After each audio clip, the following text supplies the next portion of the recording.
성탄의 하나님 말씀은 누가복음 2장 1절로부터 20절까지가 되겠습니다. 예수님의 성탄은 공문에 기록되어 있습니다. 2장 1절에 보면 로마의 황제인 가이사 아구스도, 시저라고 보통 우리가 영어 표현으로 하는 황제입니다. 그가 등장하고 또 2절에 보면 유대의 로마 총독으로 부임한 구레뇨라는 사람이 있을 때 호적을 하라, 다시 말하면 출생을 신고하라, 또 각 사람은 자기 기록을 남겨라 하는 특이한 역사의 사례가 시작이 됐습니다. 그 목적은 세금을 효과적으로 징수하는 데 있었습니다. 이 일이 예수님이 호적하게 되는 과정으로 발전했습니다. 사실 예수님은 호적하기에 적합하지 않습니다. 아버지가 없습니다. 그런데 로마는 예수님을 호적에 올렸을 뿐만 아니고 그때부터 로마는 서기를 쓰면서 기원의 그 기준을 예수님을 표준으로 했습니다. 우리가 보통 AD라고 쓰는 연도는 라틴 말로 안노 도미니라는 단어인데 그것은 영어로 애프터 크라이스트를 뜻합니다. 다시 말하면 예수님의 출생 이후에 지금이 2019년째라는 말입니다. 그 다음에 그 이전의 삶은 BC라는 이니셜을 쓰는데 이것은 Before Christ를 말합니다. 다시 말하면 예수 탄생 이전. 그리고 영어는 역사를 History라고 합니다. 이건 합성어입니다. 그의 이야기다. 거기서 말하는 그가 누구냐 하면 바로 예수님이십니다. 불신자이든 신자이든 공이 예수님이 역사의 중심이라는 사실을 공인된 기록으로 남겨놓고 인정하고 있습니다. 사람들은 세금을 징수하기 위한 목적으로 호적을 하게 되었지만 그 일은 하나님의 일을 이루는 하나의 도구가 되었습니다. 오늘 우리 주변에는 우리가 이해할 수 없고 우리와 상관없고 우리를 거슬리게 하는 일들이 많이 진행되고 있지만 하나님은 그 일을 합력하여서 우리를 유익하게 하시는 분이 하나님의 일임을 믿으시기를 바랍니다. 단지 호적이 아니고 예수님의 탄생은 구약 성경부터 내려오는 하나님의 약속을 이루어 준 것입니다. 다시 말하면 언약의 성취입니다.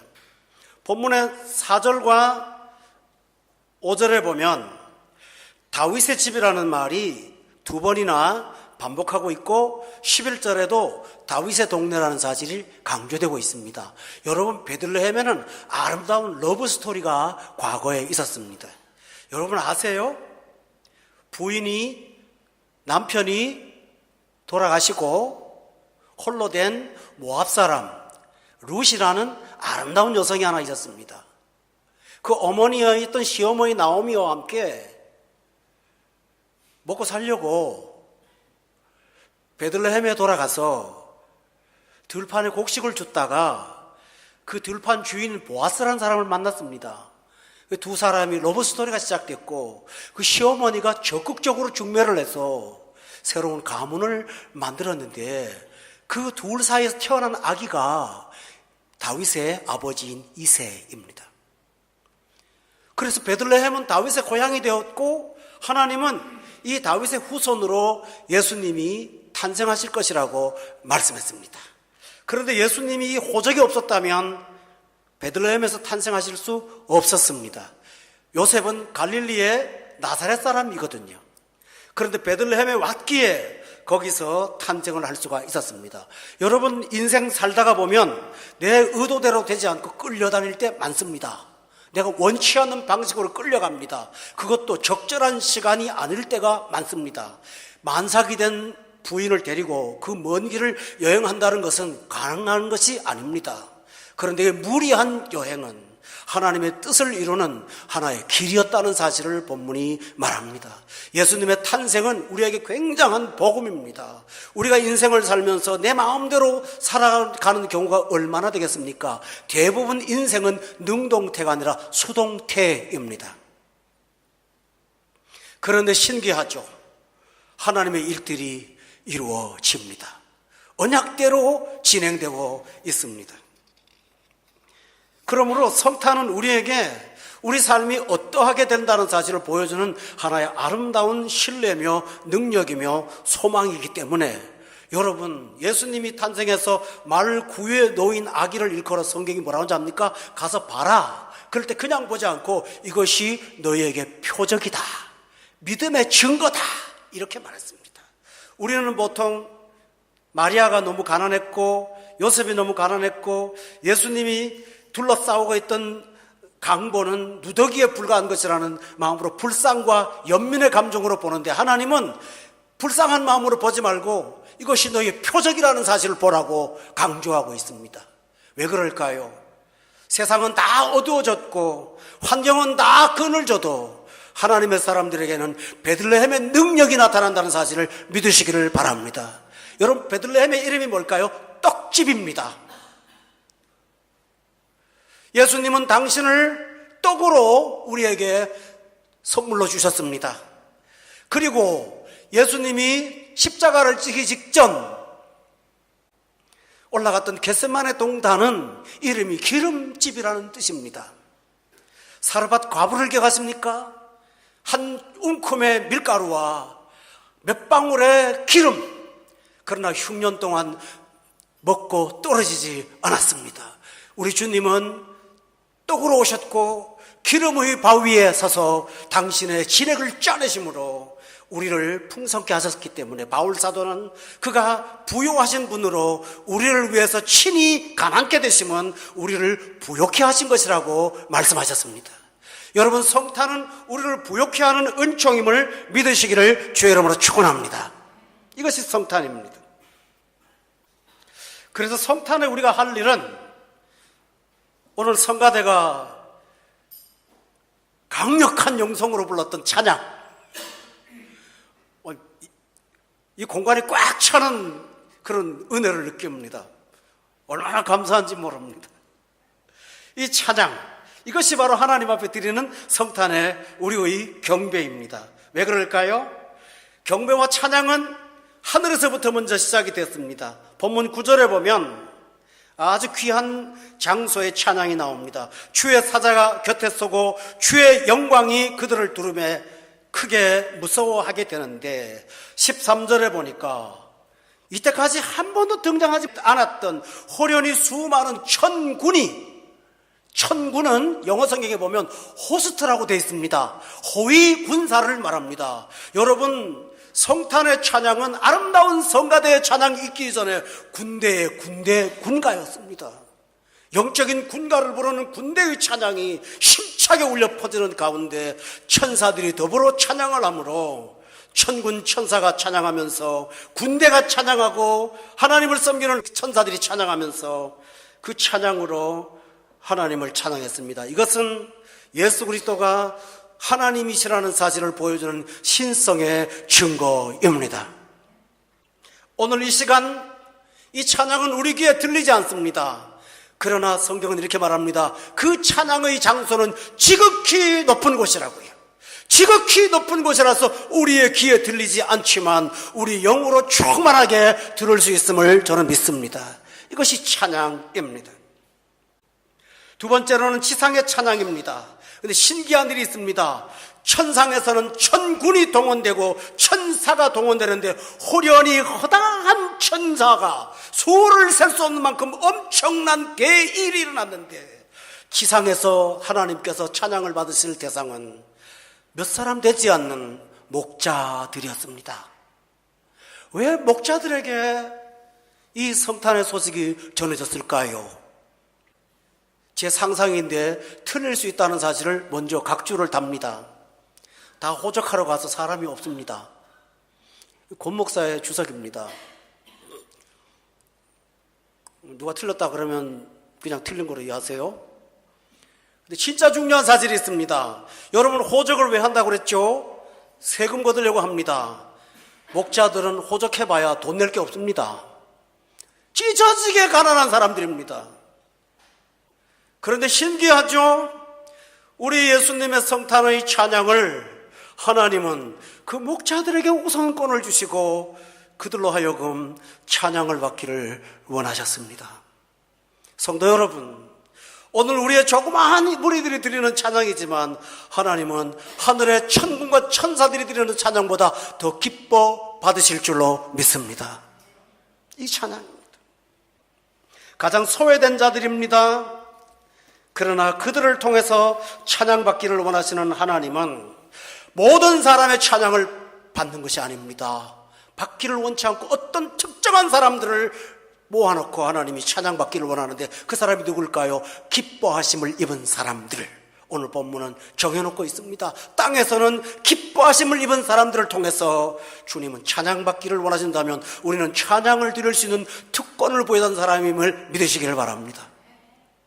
예수님께서 사마리아 수가성 여자를 만났을 때 매우 중요한 내용을 했죠. 아버지께서는 이렇게 신령과 진정으로 예배하는 자를 찾으시느니라 라고 했습니다. 여러분, 내가 드리고 싶어서 예배 자리에 왔습니다. 맞습니다. 그러나 그 이전에, 여러분이 의식하기 이전에, 무의식 전에 여러분을 예배자로 불러주신 하나님의 부름이 있기에 이 자리에 나올 수 있다는 사실을 믿으세요. 얼마나 귀한 것입니까? 이렇게 찬양으로 부름받은 우리는 이 땅에서 성탄만 찬양하는 것이 아니라 매 순간 매 삶을 찬양하며 살게 될 줄로 믿습니다. 여러분, 왜 찬양할까요? 예를 들겠습니다. 사무엘의 어머니 한나가 불임이었는데 아기를 임신했을 때 한 일이 뭘까요? 찬양이었습니다. 세례 요한의 어머니였던 엘리사벳이 아기의 잉태 소식의 기적을 소식을 듣고 가장 먼저 한 일이 뭘까요? 찬양이었습니다. 그 아버지 사가랴가 믿지 못했다가 벙어리가 되었습니다. 그런데 입이 터지자마자 가장 먼저 한 일이 뭔지 압니까? 찬양이었습니다. 이 사실은 우리에게 무엇을 가르쳐 줍니까? 여러분, 한 주간 동안 하나님의 놀라운 은혜를 경험하고 나오면 주일날 찬양이 뜨거워집니다. 길거리 가다가도 우리 하나님을 찬양하게 됩니다. 여러분, 찬양은요, 악보가 꼭 있어야만 하는 것은 아닙니다. 영감으로 부를 때는 악보가 필요 없습니다. 시편은 실제로는 구약의 찬송가인데요, 거기에 악보가 있는데 몇 개 없습니다. 셀라, 히카연 셀라, 뭐 이것밖에 없습니다. 요음만 높여라. 우리나라 판소리와 똑같습니다. 그러나 그 찬양을 하나님께서 받으셨습니다. 우리가 삶에서 곡조가 있지는 않지만 하나님을 향해서 내 영혼의 기쁨의 멜로디가 흘러나온다면 그것이 바로 찬양이 아니겠습니까? 날마다 우리의 입술을 찬양으로 가득하게 하시는 하나님을 찬양하시기를 주의 이름으로 축원합니다. 모든 일을 결산한 다음에 우리가 그 일을 결산을 놓고 부부가 함께 앉아서 감격하면서 하나님을 찬양하며 기뻐할 수 있는 것이 우리의 은총입니다. 우리에게 주신 은총입니다. 그렇게 하라고 불러주셨습니다. 목자들에게 찬양하게 할 때 먼저 찬양할 수 있도록 만들어 주었습니다. 그것은 무엇일까요? 귀한 것입니다. 오늘 10절에 보면 천사가 오늘 너희를 위하여 구주가 나셨다는 이야기를 했습니다. 그리고 17절에 보면 천사가 자기들에게 이 아기에 대하여 말하기 시작했다 그랬습니다. 여러분, 우리의 영혼의 찬양이 언제 솟아나올까요? 이 아기에 대하여 들을 때 찬양이 나옵니다. 우리를 구원하신 구원자 예수 그리스도를 들을 때 내 영혼이 반응하게 됨을 믿으시기를 바랍니다. 제가 오래전 한국에서 목회할 때 필리핀 사람들한테 복음을 전했습니다. 한글을 가르쳐서 복음을 전했는데 필리핀 사람들은 영어를 잘 하더군요. 그래서 영어로 된 사형리라는 책이 있습니다. 대학생 선교에서 나온 거.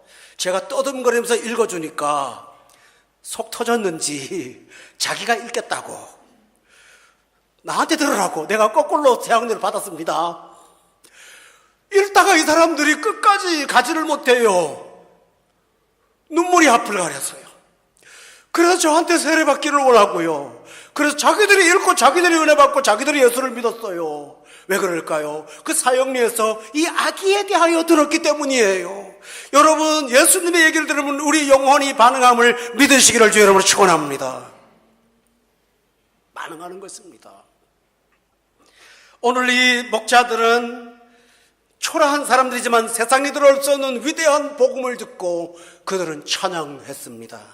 여러분, 우리가 평생을 찬양하다가 살다 보면 마지막 날 천성에 올라가서 하는 일이 딱 하나밖에 없습니다. 그때 뭔지 압니까? 목사 직업, 그때는 뭡니까? 없어집니다. 거기서 설교할 이유가 있습니까? 천국 가서. 목회자는 한시적인 직업입니다. 근데 그때 영원히 살아남는 직업이 있습니다. 성가대는 계속 있습니다. 그때 계시록 7장에 보면 우리가 하늘나라 올라가서 찬양하는 찬양의 내용은 구원하심이 보좌에 앉으신 어린 양께 있도다. 구원하심이 보좌에 앉으신 우리 하나님과 어린 양께 있도다. 다시 해볼까? 시작. 구원하심이 보좌에 앉으신 우리 하나님과 어린 양께 있도다. 우리는 그렇게 찬양하게 될 줄로 믿습니다. 평생을 탄식으로 살던 우리를 불러서 평생을 찬양하며 살도록 하게 하신 하나님이 얼마나 감사합니까? 그러므로 교우 여러분, 이 성탄은 아기 예수 그리스도의 구원의 놀라운 복음과 동시에 우리 삶에도 주시는 믿음의 힘임을 믿고 기쁘게 살아가시기를 주의 이름으로 축원합니다. 예수님은 여관에 방이 없어서 있을 곳이 없었습니다. 호적의 대상으로 여김받지 못했던 인간 학대의 삶에서 주님은 구유에 누워 있었지만은 세상 보기에 가장 절망적이고 비극적인 이 방식으로 오셔서 가장 약한 자로 권력과 무력을 뛰어넘어서 그 초라함을 통해서 세상을 구원하신 능력자임을 믿으시기를 바랍니다. 십자가는 무력이 아닙니다. 십자가는 사랑입니다. 그 안에 구원이 있습니다. 아기 예수의 그 평온한 모습, 누워 계신 그 아름다운 모습은 우리에게 얼마나 큰 위로를 가져다 줍니까? 예수님께서 성장하셔서 제자들과 갈릴리의 호숫가에서 함께 배를 타고 건너가실 때에 예수님은 깊이 잠드셨고 잠드신 시간에 풍랑이 일어났던 것을 기억하십니까? 그때 예수님은 불안에 떠는 제자들을 일컬어 왜 믿음이 없이 불안해하느냐고 말했습니다. 그리고 바람과 바다를 잔잔케 하셨습니다. 여기에 두 가지 기적이 있죠. 풍랑 속에서 주무시는 오직 그리스도. 우리가 바로 그런 은혜를 받게 될 줄로 믿습니다.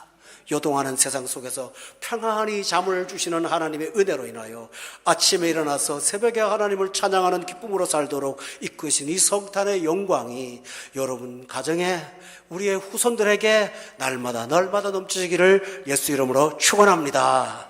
기도하겠습니다.